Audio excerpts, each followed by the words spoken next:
Let's get started with the construction of a motor. Please note that most of the construction explained here will be of an AC motor for reasons explained subsequently. Although the most parts more or less remain common. We can see the components of a motor, which includes a stator, generally on the outer side, which is not rotating. The rotating part is called a rotor.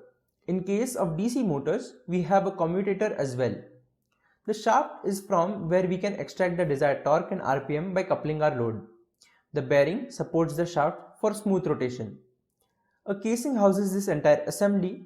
With motors increasingly becoming high powered, they generate a lot of heat to dissipate the same, and for that we need a cooling mechanism. Let's see each of these components in detail. Stator. The stator is the stationary part of the motor, the one that we connect to the power supply. It is basically an arrangement of conductors which result in a magnetic field which then interacts with the rotor. In case of three-phase motors, a rotating magnetic field is generated. A stator can have one or multiple poles. Increasing the number of poles will reduce the frequency of the motors proportionally. The three-phase windings can be connected in star or delta type of connections.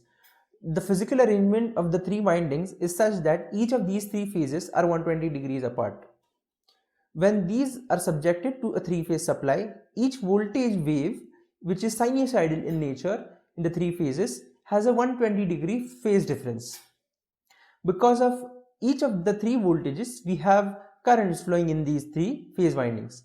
Now, as we are all familiar with the fact that a current carrying conductor has a magnetic field associated with it. Thus, there will be three sets of magnetic field, with each having its own magnitude and direction.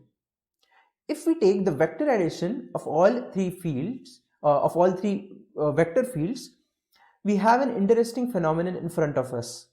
The magnitude of the resultant vector is 1.5 times the magnitude of the maximum value attained by each of this field.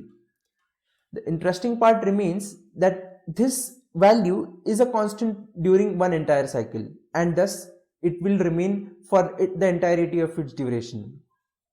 As this one cycle is repeated over and over again, we can conclude that the magnitude of the magnetic field is constant at 1.5 times Bmax.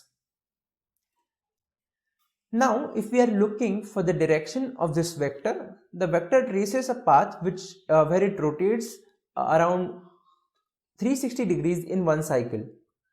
This is the beauty of three-phase arrangement, where you get a field of constant value rotating 360 degrees in one cycle. This is better called as rotating magnetic field or RMF. Thus, in the context of a stator, the windings in a typical stator sets up an RMF. Well, we'll further see how this interacts with the other components in the further section. The stators may have different form of windings, like wire wound stators, or newer technologies which use copper conductors with square cross-sectional areas. This is done to pack more windings on a given space, thus increasing the power density of these motors. These variations are introduced generally to make motors more compact, more efficient and lighter. Now we come to the next part of the motor, which is fundamental to its design, the rotor. It is a rotating element moving around its own axis. The rotor has a mechanism which helps it interact with the RMF. The rotor and stator are generally housed in close proximity to each other to minimize losses. The medium of conduction between them is air. The RMF results in a flux, generally referred to as air gap flux. The rotors in three-phase motors are either of the two types: electromagnetic, that is with some form of conductors in an induction motor, or of permanent magnet in a PM synchronous motor. The basic aim of any mechanism is to interact with the air gap flux. Shaft is generally a part of the rotor assembly itself. It is sized on the basis of amount of torque to be delivered.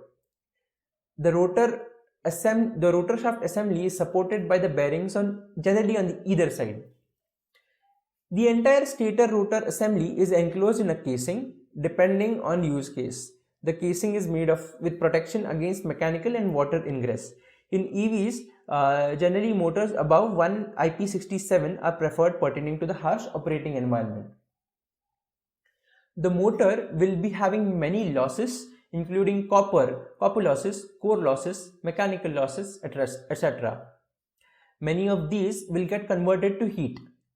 This heat needs to be dissipated to avoid degradation of the system and further loss of efficiency. In the longer term, this also affects the durability and crunches the lifetime of components. Also, better cooling will help to keep the same parts at peak performance for longer duration. Most of lower power ratings are occupied with passive cooling.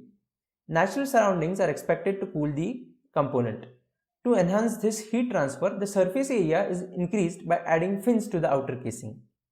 For higher capacity motors, active cooling becomes necessary.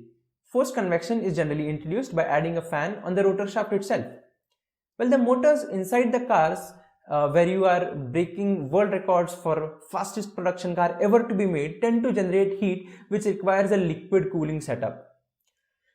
Cooling channels run through the stator and its casings. The rotor in some cases is cooled by dripping the liquid on it, which is collected back again into the cooling circuit. Now that we understand the basic construction of a motor, in the next chapter we will look at their classification.